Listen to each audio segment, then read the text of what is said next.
Bacillus thuringiensis, source of insect-resistant genes.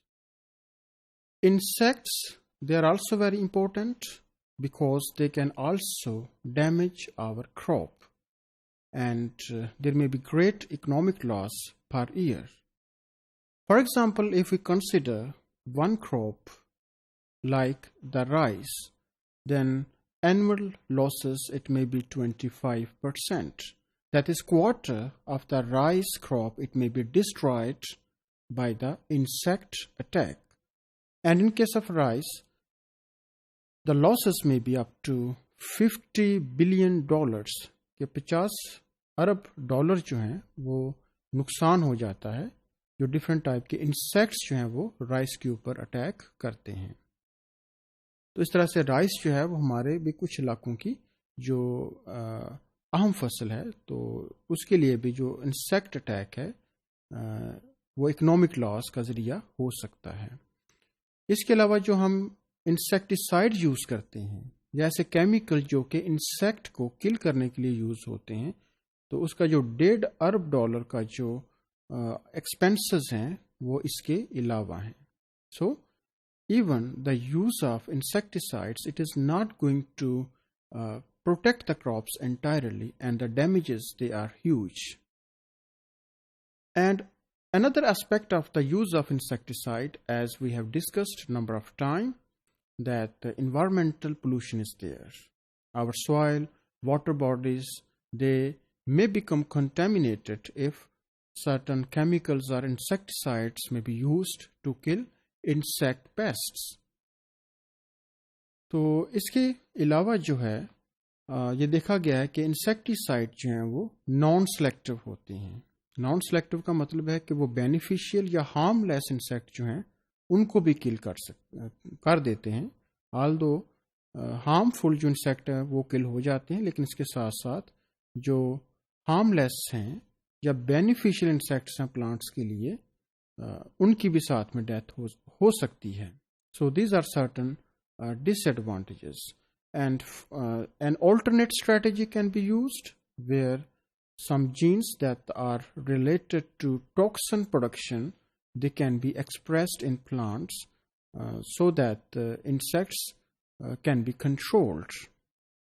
So transgenic plants can be developed where the genes for certain toxins can be expressed, and as soon as the insects, if they will attack the crop, they may be died. So here one can quote the example of Bacillus thuringiensis. Bacillus thuringiensis, it belongs to the genus Bacillus, and it is a gram-positive bacteria.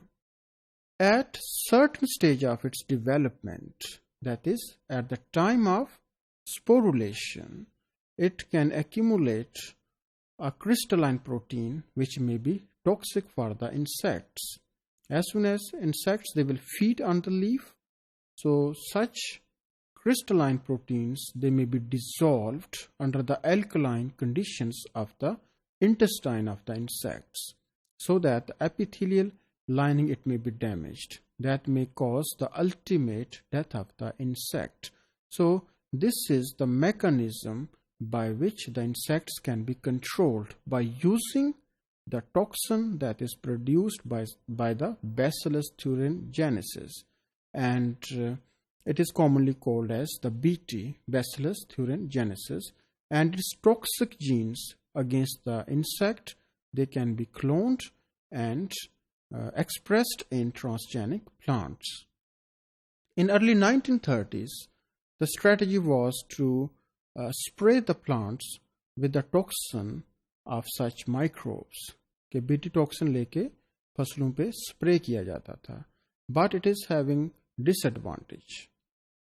तो इसका disadvantage ये था कि ये जो toxin है, BT toxin या ये जो प्रोटीन्स हैं, ये डे लाइट में स्टेबल नहीं थी, ये डैमेज हो जाती थी, तो इंसेक्ट को अच्छे तरीके से कंट्रोल नहीं किया जा सकता था। तो इसके लिए ज़रूरी था कि कोई ऐसे मैकेनिज्म हो जिससे जो बैक्टीरियल जीन हैं या बीटी जीन्स हैं, इनको क्रॉप्स के अंदर ही एक्सप्रेस करवाया जाए और उनके अंदर ही टॉक्सिन्स प्रोड्यूस हो जाएं।